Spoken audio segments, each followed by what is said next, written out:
Zaffa presents Good Things, written by Kate Macdougall and read by Olivia Darnley.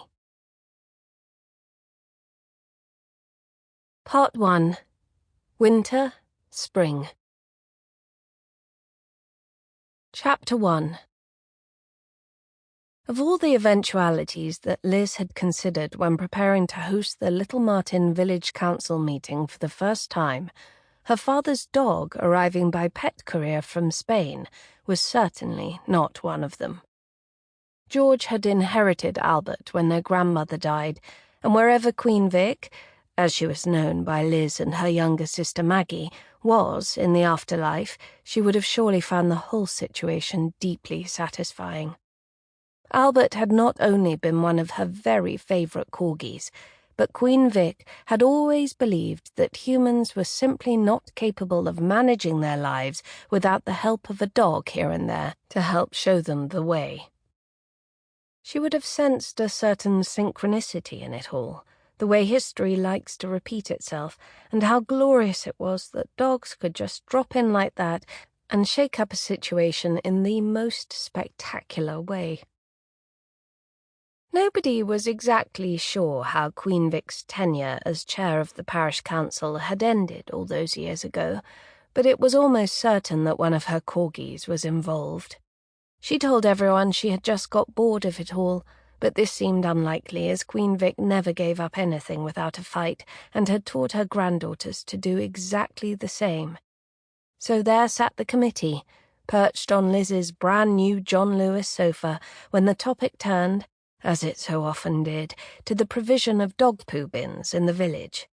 Carolyn Sewell, current chair and owner of a spaniel with unpleasant digestive issues, was in favour of 3 additional bins, and Liz was just in the middle of a very measured rebuttal on behalf of the non-dog-owning residents when there was a knock on the front door.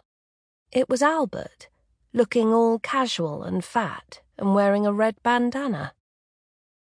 Liz's previous exclusion from the meeting's monthly rota had been described by the council clerk as an administrative error, but it seemed far more likely to Liz that it was due to the fact she lived on the new-build estate, Fair Meadows, at the edge of the village. There had been a long-winded and very messy crusade against its development, causing, in the eyes of some, Rosemary Peterson to fully commit herself to Sherry, the Roper family to move back to Ireland, Mary Jane Lang to divorce her husband and half of the parish council to resign. There was also the hefty bill for the Unfair Meadows leaflet campaign, the responsibility of which was still being disputed. As far as the remaining councillors were concerned, Fair Meadows was the 9th circle of hell, the place where traitors and deserters are sent to be tormented for eternity by Satan himself.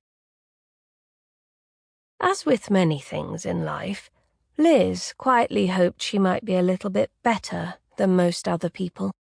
She had always assumed she was exempt from such petty snobbery and scorn as she lived with her husband and small children in an executive family dwelling, or the lipstick on the pig, as her sister Maggie liked to say.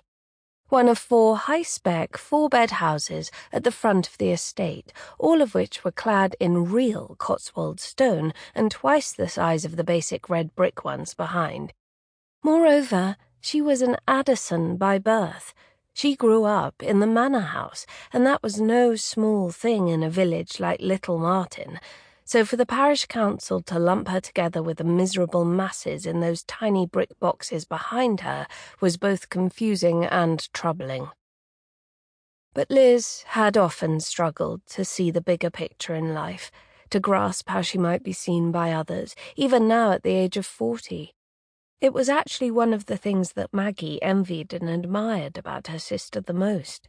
Liz would always lean towards thinking the best of herself, whereas Maggie invariably leant to the worst. Once everyone had been to the house and seen how charming and tasteful and warm it was, how contemporary yet classic, how energy-efficient, how easy to run, how much better than some of their drafty money pit period properties, they would know what a clever choice she had made. They wouldn't voice it, of course. Nothing would actually be said. It never was. Sample complete. Ready to continue?